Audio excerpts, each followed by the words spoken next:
Hi friends, నేను మీ శ్రావణి సొంటి. Mummy ఏంటో చేస్తుందండి, అడిగి తెలుసుకుందాం. అమ్మా ఏం చేస్తున్నావు? మా సార్ వాళ్ళ అబ్బాయి జమ్మూ కాశ్మీర్ వెళ్తున్నారు, చికెన్ పచ్చడి చేయమన్నారు. అవి చేస్తున్నాం. చికెన్ పచ్చడి, కారం, సాల్ట్ ఆల్రెడీ వేసేసాం వేగేటప్పుడు.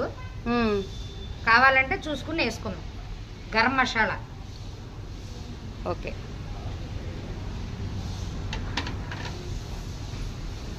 నిల్వ ఉంటుందా మరి అన్ని రోజులు? నెల రోజులు ఉంటుందమ్మా. మనం జాగ్రత్త చేసుకునే దాన్ని బట్టి అమ్మా. మనం ఎట్లా వాడినా నెల రోజులు గ్యారంటీగా ఉంటుంది. ఫ్రిడ్జ్లో వాటిల్లో పెట్టుకుంటే 3 నెలలు ఉంటుంది. చూడమ్మా, అన్నీ కలిపేసాం, అయిపోయింది.